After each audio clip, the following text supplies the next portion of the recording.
কিছু পরিবার আছে যারা গৃহকর্মীকে শুধু কর্মচারী হিসেবে দেখেন না, তাকে নিজের সন্তানের মতো করে আপন করে নেন। তাই তো গৃহকর্মীকে বাঁচাতে গিয়ে প্রাণ হারান বৃদ্ধ স্বামী স্ত্রী। দীর্ঘদিন ধরে এই বৃদ্ধ দম্পতি নিজ বাসায় একাই জীবন কাটাচ্ছিলেন। তাদের দেখাশোনা করতেন 15 বছরের কিশোরী গৃহকর্মী তাহমিনা। নগরের জল্লারপাড় এলাকার বাসিন্দা এই মেয়েটি দম্পতির কাছে শুধু গৃহকর্মী ছিলেন না, নিজের মেয়ের মতোই আপন হয়ে উঠেছিলেন। সেই সকালে বাসায় ঢোকেন বাবুল মিয়া। পেশায় কসাই এই ব্যক্তি নিহত তাহমিনার কথিত প্রেমিক বলে পুলিশ জানিয়েছে। প্রাথমিক জিজ্ঞাসাবাদে বাবুল স্বীকার করেন তিনি তাহমিনাকে প্রেমের প্রস্তাব ও কুপ্রস্তাব দিয়েছিলেন। মেয়েটি তা প্রত্যাখ্যান করায় ক্ষুব্ধ হয়ে ওঠেন তিনি। সেই ক্ষোভই পরিণত হয় ভয়াবহ হত্যাকাণ্ডে। সকাল 9টা থেকে 10:30টার মধ্যে এই ঘটনাটি ঘটে বলে ধারণা করা হচ্ছে। তখন পুরো এলাকায় বিদ্যুৎ ছিল না, সিসিটিভি ক্যামেরাও সচল ছিল না।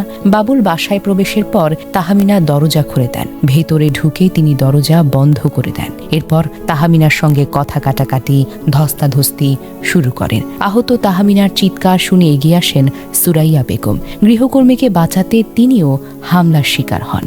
পরে বাসার মালিক MS সাত্তারও এগিয়ে আসেন। ধস্তাধস্তিতে 3 জনই গুরুতরভাবে আহত হয়ে মারা যান। পুলিশের প্রাথমিক তদন্তে জানা গেছে বাবুল মিয়ার সঙ্গে তাহমিনার পূর্ব পরিচয় ছিল। ওই বাসায় আগে রং মিস্ত্রির কাজ করার সুবাদে বাবুলের সেখানে যাতায়াত ছিল।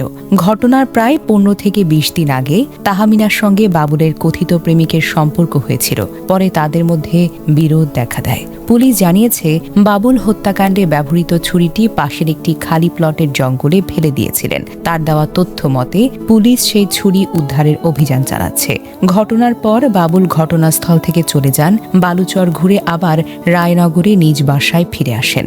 সিলেট মহানগর পুলিশের উপপুলিশ কমিশনার মোহাম্মদ সাইফুল ইসলাম জানান, বাবুলের গ্রামের বাড়ি চাঁদপুরে হলেও তার জন্ম ও কর্মজীবন সিলেটে। কসাইয়ের কাজ করেন তিনি এবং ব্যবহৃত ছুরিটিও তার কাজের সঙ্গে সংশ্লিষ্ট।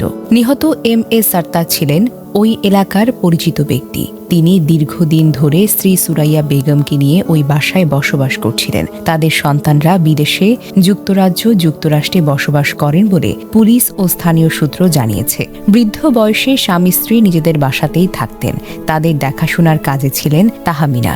একদিকে বয়সের ভারে নুয়ে পড়া এক দম্পতি, অন্যদিকে অল্প বয়সী এক গৃহকর্মী। 3 জনের জীবন যেন নির্মমভাবে একই দিনে শেষ হয়ে গেল। তা কেউ হয়তো ভাবতেও পারেনি। সব পরিবার গৃহকর্মীদের একইভাবে দেখে না। কেউ শুধু কাজের মানুষ হিসেবে দেখেন, আবার কোথাও দীর্ঘদিন একসঙ্গে থাকার কারণে গৃহকর্মী পরিবারের একজন হয়ে ওঠেন। সাত্তার সুরাইয়ার বাসায় তাহমিনার অবস্থানও ছিল তেমনই। তিনি শুধু কাজ করতেন না, বৃদ্ধ দম্পতির দেখাশোনার সঙ্গেও যুক্ত ছিলেন।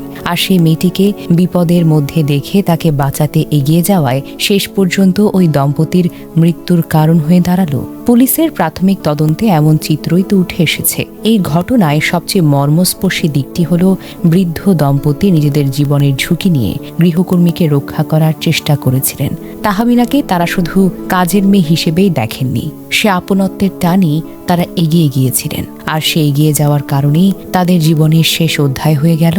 সিলেটের এই বাসায় আজ শুধু 3টি মরদেহ পড়ে নেই, পড়ে আছে এক অসামান্য মানবিক সম্পর্কের করুণ পরিণতি। গৃহকর্মীকে মেয়ের মতো ভালোবেসে রক্ষা করতে গিয়ে স্বামী স্ত্রীর যে ত্যাগ, তা শুধু একটি পারিবারিক ট্র্যাজেডি নয়, সমাজের কাছে এক গভীর বার্তা।